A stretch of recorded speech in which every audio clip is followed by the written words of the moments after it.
Olá, bom dia, boa tarde, boa noite a todos. Estamos começando mais um podcast e hoje vamos conversar sobre um tema super interessante, a história da escola pública no Brasil. Eu me chamo Gessivaldo Alves, sou licenciado em Geografia pela Univasf. Estou fazendo pós-graduação de Educação Contemporânea e Novas Tecnologias pela Univasf. Olá, bom dia, boa tarde, boa noite. Meu nome é Lenaide Cardoso, eu sou licenciada em Geografia pela Univasf e também cursista em Educação, Contemporaneidade e Novas Tecnologias pela Univasf.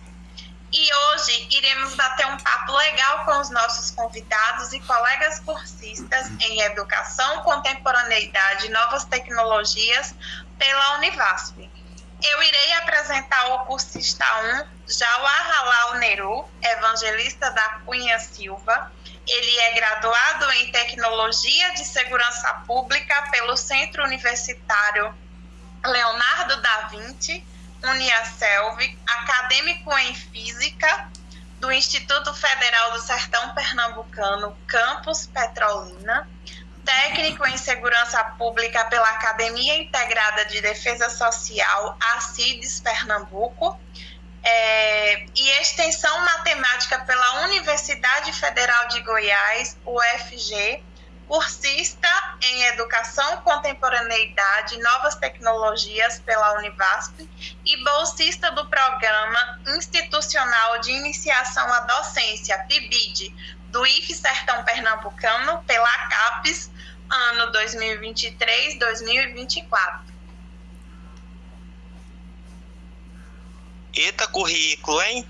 Temos também o Félix Barbosa Reis, que é bacharel em zootecnia pelo IF Baiano, do campus Santo Inês, e também é mestrado do Programa de Ciências Veterinárias no Semiárido, da Univasf.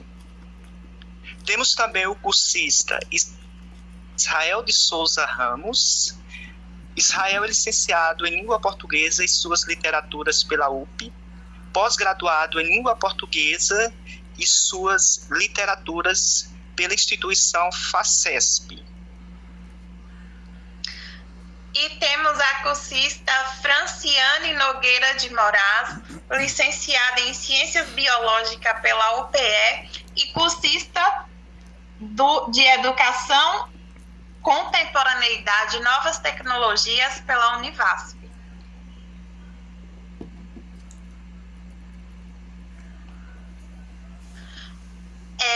Como embasamento, vamos nos debruçar no artigo de Dermeval Saviani, A História da Escola Pública no Brasil, o qual o autor apresenta alguns conceitos de escola pública, ao passo que nos leva a uma conjuntura histórica da educação pública, desde a colonização até os dias atuais, onde percebemos a implantação de uma educação dualista, pautada primeiramente pelos jesuítas, privilegiando as elites, onde o ensino se dava nos colégios dos principais povoados, não diferentemente da atualidade, né?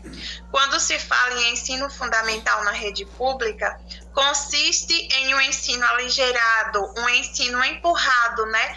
A qual os professores chamam de progressão continuada. E o ensino é conduzido por professores formadores, formados em cursos de curta duração. Como Saviani cita, as escolas elitizadas recrutam seus professores dentre aqueles formados nos cursos de licenciatura longa, preferentemente oriundo dos centros de excelências, né, constituído pelas universidades públicas que preservarão a exigência da indissociabilidade entre o ensino e a pesquisa. E quando partimos, então, para o ensino médio, vemos... Isso mesmo, é verdade. Quando partimos, então, para o ensino médio, vemos um ensino cada vez mais tecnicista, né? Elaborado especificamente por ocupantes de cargos em agências governamentais, mesmo sendo responsabilidade do Estado, a estrutura decorre de políticas estabelecidas no âmbito nacional, a exemplo da LDB e do PNE, em detrimento ao ensino das elites, que já preparam o aluno para a universidade. E com base nessa premissa, vamos saber a opinião dos nossos colegas a respeito do assunto. Gessivaldo, o que você acha dessa premissa? Bom, o Dermeval Saviani, ele é professor, né, filósofo e pedagogo brasileiro. E é professor também da Unicamp, né, e ele foi coordenador geral do grupo de estudos e pesquisa História, Sociedade e Educação no Brasil. Ele é um educador que vivenciou um período de mudanças no país, a exemplo da transição na educação durante a consolidação do período democrático, além das transformações na história da educação brasileira, acentuando assim pontos positivos e negativos que as modificações no processo educacional refletiram no dia a dia, né? E ele teve assim uma visão muito progressista sobre a educação. Através de análises da obra do autor, nós podemos perceber, Helenaide, que ele, embora ele tenha uma visão otimista, né, ele faz um conjunto de ideias apresentando soluções para melhorar o sistema educacional no país, a partir de uma análise histórica dos fatos. Então, Saviani apresenta sua obra de maneira realista, destacando os erros de um sistema de educação que, desde os primeiros passos letivos, foi corrompido e repleto de falhas, né? E então ele faz um paralelo entre a política e a educação. Ele é um idealizador da pedagogia, né? O que ele denominava de histórico-crítica. Ele defende que uma das funções da escola é possibilitar o acesso aos conhecimentos previamente produzidos e sistematizados. Para ele, o caráter mecânico da transmissão do ensino é um problema que deve ser questionado. Então, é preciso discernir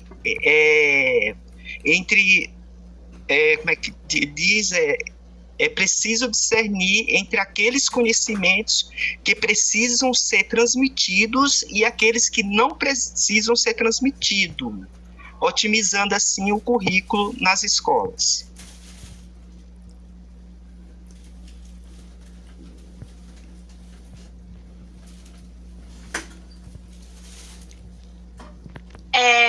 E então, agora vamos saber a opinião dos nossos convidados, né, a respeito do que já foi falado aqui no podcast.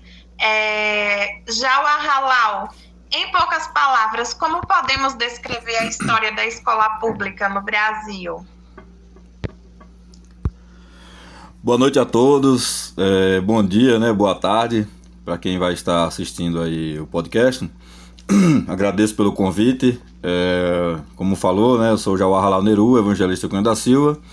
Bom, para iniciar sobre essa pergunta, eu queria falar, como cita Saviani, né, Dermeval, sobre 3 acepções distintas que podem ser utilizadas aí sobre a expressão escola pública, né, antes da gente iniciar a origem, certo? A primeira acepção, quer dizer, o primeiro significado, né? A escola pública ela pode ser identificada como aquela que ministra o ensino coletivo, certo? Por oposição ao ensino ministrado por preceptores, né, privados, ou seja, pelos professores, instrutores privados, né? E essa noção de escola pública, ela foi até o final do século XVIII aí, certo? A segunda acepção da expressão escola pública, ela corresponde à escola de massa, né? Ou seja, destinada à educação de toda a população, certo? E com esse significado foi até o século XIX, né? Isso propagando aí as noções de instruções públicas vinculadas à iniciativa de se organizar os sistemas nacionais de ensino, certo? O maior objetivo dessa segunda acepção, desse segundo significado da expressão escola pública, era permitir o acesso de toda a população de cada país, certo? A escola elementar, né? Então, através dessa segunda acepção, na terceira acepção, foi finalmente entendido que a escola pública era como dita estatal, certo? E nesse caso, trata-se de uma escola que organizava e era mantida pelo Estado, certo? Abrangendo aí todos os graus e ramos de ensino. Então, este foi o significado da expressão escola pública que permanece até hoje. Agora, falando das origens da escola pública no Brasil, que se iniciou aí com a chegada dos jesuítas, né, em 1549, que era chefiado pelo padre Manuel da Nóbrega, né, que cumpria mandato do rei de Portugal, Dom João III, que tinha formulações, né, regimentos, certo, sobre a questão do ensino, que poderia ser considerado a nossa primeira política educacional, certo? Isso segundo aí Dermival, né, citando aí Dermival, dentro da história da escola pública no Brasil, certo? Então, a partir dessa elaboração, o plano de ensino de Nóbrega, ele foi dirigido aos filhos dos indígenas, como também aos filhos dos colonos portugueses, certo? Esse plano foi suplantado, ou seja, foi excedido, né, pelo plano geral dos jesuítas. E qual era esse plano? Era o Ratio Studiorum, né, que integralmente era falado sobre o Ratio Atticum, o Ratio Atticum Studiorum Societatis Leso, né?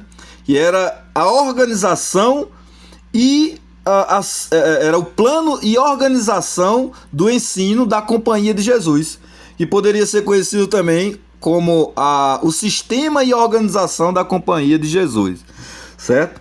Então, esse plano dos jesuítas foi implantado de uma forma que, como recebia incentivo e subsídio da coroa portuguesa, foi constituído através desse plano, que era para ser o plano de Manuel de Nóbrega, né, o ensino Manuel de Nóbrega, através desse suplementamento aí do plano geral dos jesuítas, que também foi chamado como a formação das elites centradas, né, as chamadas humanidades, que eram ensinadas em colégios e seminários que foram sendo criados pelos povoados principais, certo? Então, através de tudo isso aí, acabou ocorrendo uma versão da educação brasileira pública religiosa, certo? E a partir de 1759, no século XVIII, né? Em meados do século XVIII, em 1959, os jesuítas foram expulsos pelo Marquês de Pombal, né? Que era era o primeiro-ministro do rei de Portugal, Dom José I. Então, essa é a minha ideia sobre a origem, baseado aí em Dermeval Saviani, certo? Obrigado, agradeço aí pela pergunta. Muito boa a sua explanação, Jauá Halal, né? A história do ensino, né, educacional brasileiro começa-se então com os jesuítas, né? E eles fazem toda essa manobra aí, e aí então Saviani ele fala que a partir daí começa-se a dualidade no ensino, né?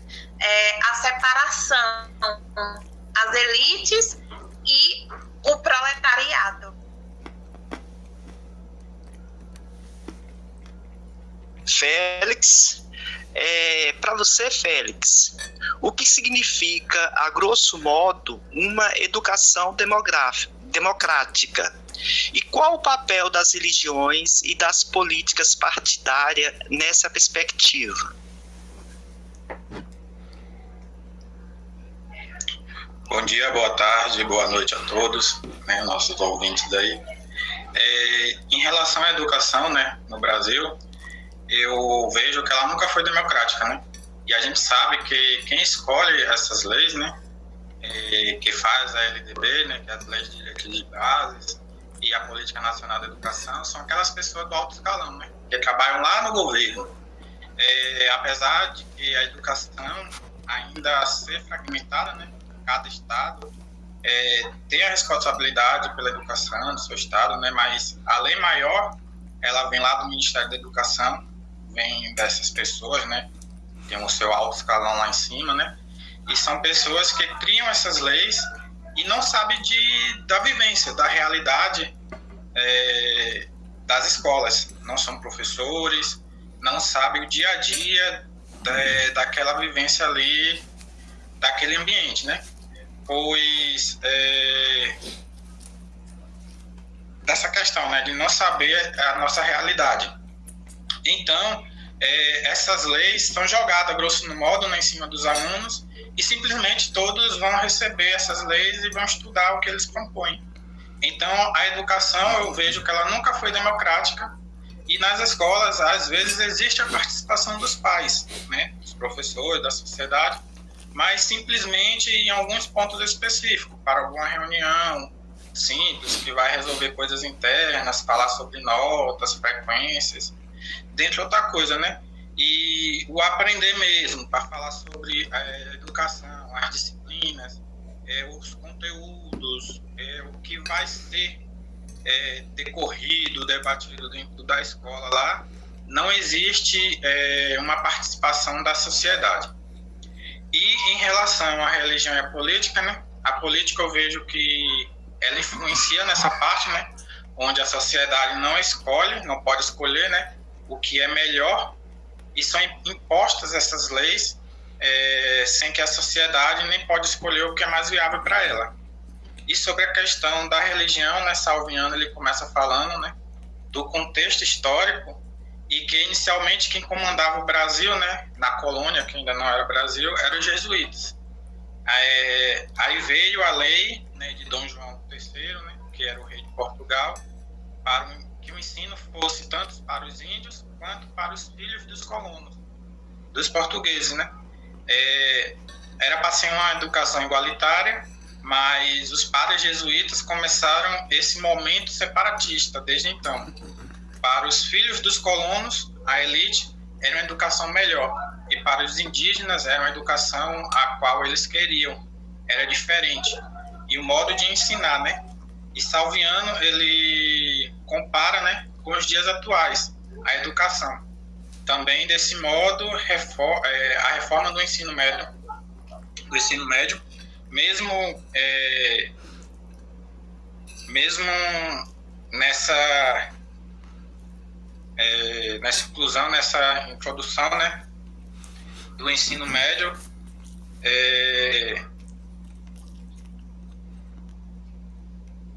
fugiu agora.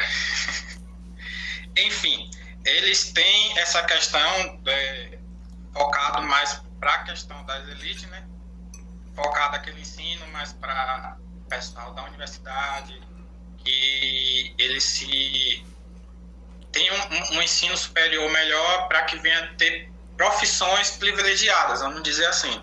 Já para aquelas pessoas de baixa renda, técnico,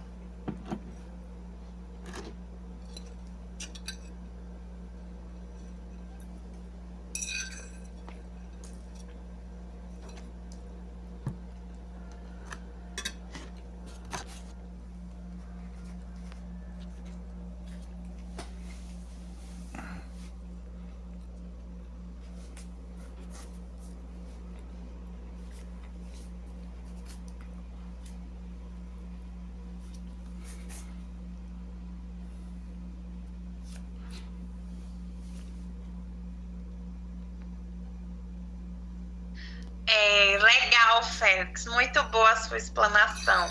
Agora vamos passar para o nosso convidado Israel. Israel, nós queremos saber de você sobre o que a história da escola pública. Sabemos que a história da escola pública ela tem uma estreita relação com os interesses políticos postos na sociedade. Sobre esse pressuposto, quais os interesses sociais que estão envolvidos nesse processo? Qual a sua opinião sobre essa afirmativa, sobre essa pergunta? Ok, boa noite, bom dia, boa tarde a todos. Que bela pergunta, Helenaide, mas vamos explanar, né?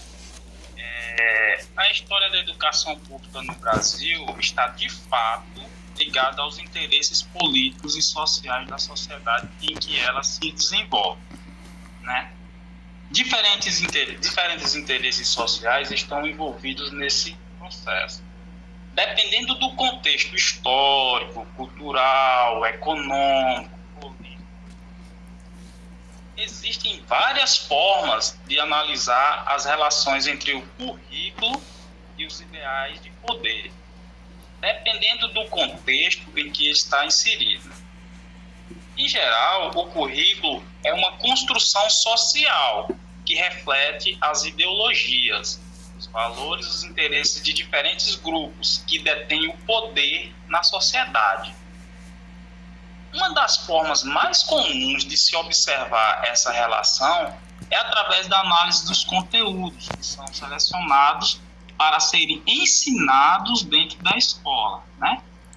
Dessa forma, ao longo da história, diferentes interesses políticos e sociais foram incorporados na escola pública, influenciando suas organizações, seus currículos, seus métodos de ensino e seus objetivos, a depender de quem esteja no poder e quais são os seus viés ideológicos, né?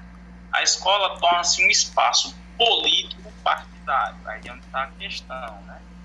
Em muitos casos, a escola pública é utilizada como um meio de promover a educação ou perpetuar as desigualdades sociais.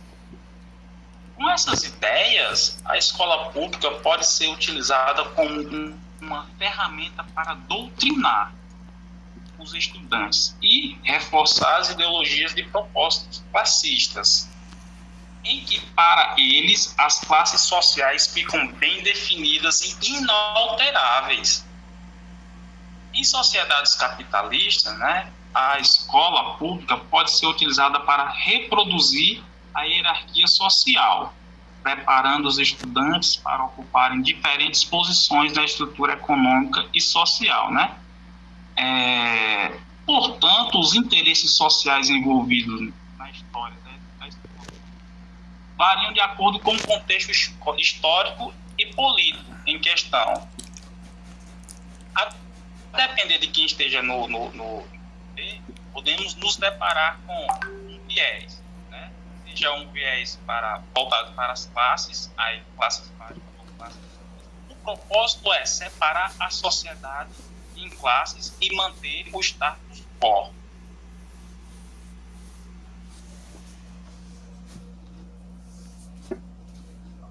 Bom, agora vamos passar para Franciane.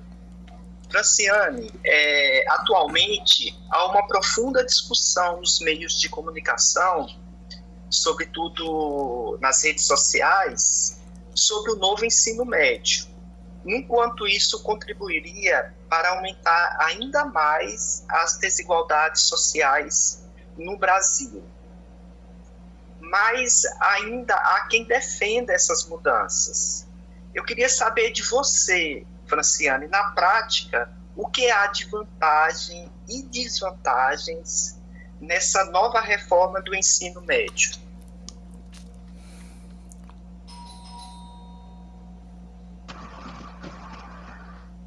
Bom dia, boa tarde ou boa noite. Bom, o novo ensino médio é basicamente a formação para o ensino técnico e profissional, em que o estudante escolhe uma área que tem afinidade oportunidade para estudar e a formação técnica e profissional.